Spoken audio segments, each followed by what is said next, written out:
हर चौका, हर छक्का, हर विकेट होगी जीत का plus. Only on Ramiz speaks, brought to you by जीरा प्लस। जब आप समझते हैं कि चीजें पाकिस्तान के काबू में है, ऐसा होता नहीं है। और ये भी हम समझते हैं कि परफॉर्मेंस नीचे गिर गई, इससे नीचे नहीं जा सकते, मगर फिर क्या होता है कि आप यूएसए से भी हार जाते हैं। ये नाकाबिले माफी टाइप की ये एक डिफीट है और सारा पाकिस्तान, सारे फैंस जो हैं वो सरापा एहतजाज में है। वो बहुत ज्यादा डिसअपॉइंटेड है क्योंकि ये तो गेम पॉकेट में होना चाहिए था। पाकिस्तान की कंडीशंस बहुत अच्छी थी। हाँ, माना पहले 2-3 ओवर्स गेंद थोड़ा सा मूव किया है, मगर पाकिस्तान की एक मानी ग्रामी टीम है कंपेयर टू यूएसए। वो पहली दफा पाकिस्तान से खेल रहे हैं, सो घबराना तो उनको चाहिए था, मगर गलतियों पे गलतियां पाकिस्तान करता है, सिलेक्शन के पॉइंट ऑफ व्यू से, टैक्टिक्स के पॉइंट ऑफ व्यू से। फिर थिंक टैंक जो है वो ऐसा लगता है कि सोया हुआ है, वो इसी घबराहट का शिकार है कि मैच ना हार जाए। सो जब वो इस घबराहट का शिकार होते हैं तो टीम भी उसी फिर लय में खेलती है कि व्हाट इफ, अगर हम हार गए तो क्या होगा। और फिर ऐसा हुआ कि तीनों शोबों में ऑफ दिखे। पाकिस्तान नंबर 3 से नंबर 6-7वें पोजीशन पे स्लिप हो गया, तो गलतियां तो हो रही है ना, डगआउट में भी हो रही हैं और बाहर भी हो रही हैं। सो ये कलेक्टिव एफर्ट होता है और ब्लेम गेम नहीं होनी चाहिए। मैं समझता हूँ कंस्ट्रक्टिव क्रिटिसिज्म होना चाहिए और फिर दोबारा से खड़े होना है, रीग्रुप होना है और न्यूयॉर्क में हाजिरी है और वो टफ हाजिरी है।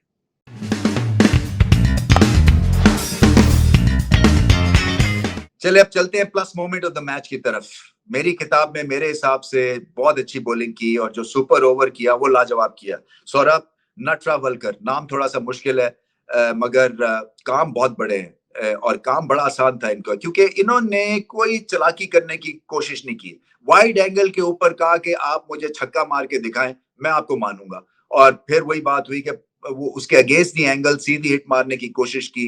कोई स्विच हिट नहीं, कोई रैम शॉट नहीं, कोई कोशिश नहीं की कोई फैंसी शॉट खेली जाए, और जबरदस्ती लॉन्ग ऑफ लॉन्ग ऑन के ऊपर अटैक किया एक ऐसे बॉलर को जिसका angle wide of the stumps था। तो उसने फील्ड ऑफ साइड पे कवर की हुई थी। बहुत ही अकलमंदी के साथ सुपर ओवर किया और पाकिस्तान के पास उसका कोई जवाब ही नहीं था। मैंने जैसे पहले भी कहा कि फखर जमान को फेस करना चाहिए था लेफ्ट आर्म के एंगल को, क्योंकि एक लेफ्ट हैंडर के लिए लेफ्ट आर्म का एंगल आसान हो जाता है सपोजिटली। वो अलग बात है कि रन्स करते या ना करते, बट अपने आप को बेहतरीन पाकिस्तान ने चांस नहीं दिया।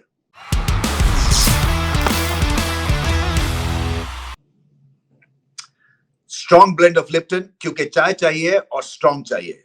तो चलते हैं Lipton strong performance of the day की तरफ। Lipton strong performance of the day Monank Patel की तरफ से। यूएसए के कप्तान थे, बहुत ही जिगरे के साथ खेले, बहुत अच्छा खेले और बगैर किसी खौफ फिक्र के, रेपुटेशन, सीवी कुछ उन्होंने दिमाग में डाला नहीं कि शाहीन अफरीदी को खेल रहे हैं, उनकी भी धुनाई की, या वो हारिस रऊफ को खेल रहे हैं या नसीम शाह को खेल रहे हैं।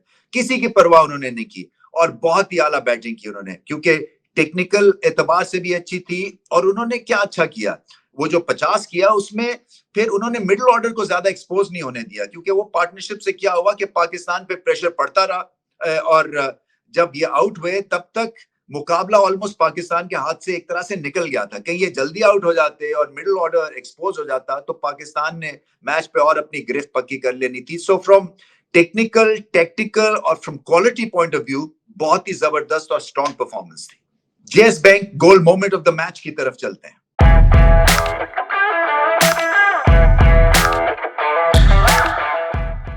जेएस गोल्ड फाइनेंस के जरिए अब आप 25 मिलियन का लोन भी हासिल कर सकते हैं। 3 विकेटें लिए इन्होंने, नाम इनका मुश्किल है मगर इसी तरह से अगर ये विकेटें लेते रहे तो आसान हो जाएगा। सो नौशतुश केंजिगे, 3 विकेटें लिए इन्होंने, नाम मुश्किल है मगर काम बहुत बड़ा है और इसी तरह से विकेटें लेते रहे तो फिर नाम भी सब जान जाएंगे, क्योंकि इन्होंने टाइमली स्ट्राइक की। देखिए वो जो शादाब की विकेट गिरी, उन्होंने एक इंजरी ब्रेक ली और उसके बाद जो है वो पार्टनरशिप इन्होंने तोड़ दी, स्वीप शॉट मारी।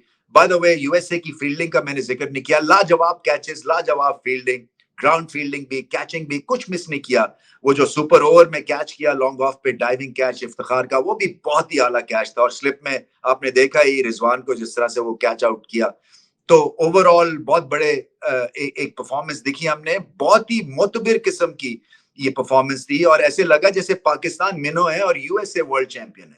और इन लेफ्ट आर्म स्पिनर ने बहुत आला बॉलिंग की, क्योंकि फ्लाइट भी थी, तेज भी किए, डॉट्स भी किए, और फिर प्रेशर जब क्रिएट हुआ तो फिर आजम खान जो कि सपोजिटली जिनका स्ट्राइक रेट बहुत अच्छा है स्पिन के अगेंस्ट, उनको भी आउट किया, और शादाब की बहुत इंपॉर्टेंट विकेट लिया। तो चलते हैं आप सुपर ओवर की तरफ। देखें, आपने भेज दिया, उन्होंने तो कर दिया स्कोर जितना भी करना था, 18 या 19 फॉर पाकिस्तान टू विन। उसमें मोहम्मद आमिर ने 10 रन तो खाए, मगर 8 जो है वो वाइड्स के थ्रू स्कोर करवा दिए। सो फैंसी चीजें खाम खाम में वो करने की कोशिश कर रहे हैं। वाइड एंगल पे बॉल, उनका गो टू बॉल यॉर्कर है, वो यॉर्कर ट्राई किया नहीं है उन्होंने, और वाइड एंगल के जाके वाइड्स भी दिए, कंट्रोल भी नहीं था, डिस्पिरिटेड सी परफॉर्मेंस थी।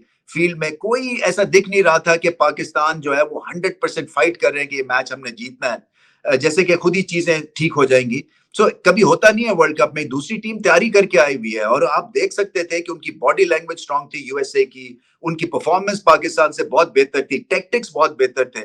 तो चले, मोहम्मद आमिर ने तो ये कर दिया जो करना था उन्होंने। उसके बाद जब आपने अपना पेयर भिजवाया ओपनिंग का, इसको ट्रैक डाउन करने के लिए 19 रन को, तो उसमें किसको भिजवाया आपने? शादाब को और फखर जमान को, और वहां से बॉलिंग किसने की? लेफ्ट आर्म सौरभ ने। सो लेफ्ट आर्म के एंगल को कौन बेहतर खेलता है? जनरली एक लेफ्ट हैंडर बेहतर खेलता है, क्योंकि उनके उसके लिए आसान एंगल है। आपने शादाब को वहां पे इफ्तिखार को पेश कर दिया, पहले उन्होंने हिट एंड मिस किया, फिर शादाब आ गए, उन्होंने बड़ी मुश्किल से 40 स्कोर किया।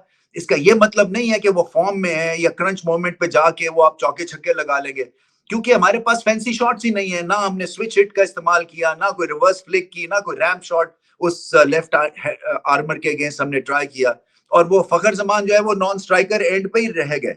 सो ये टैक्टिकली बहुत बड़ी मिस्टेक थी। तो इसमें तो जो आपका थिंक टैंक है उसको सोचना चाहिए था कि लेफ्ट आर्म जैसे बॉल करेगा वैसे ही फखर जमान स्ट्राइक पे होंगे, क्योंकि वो पहले भी हमने देखा कि राइट हैंडर्स के अगेंस्ट वो खासे सक्सेसफुल थे सौरभ, जब 20 ओवर्स में वो बॉलिंग कर रहे थे, क्योंकि उस एंगल पे बहुत कम छक्के लगे उन्हें, और बात सारी छक्कों की थी सुपर ओवर में।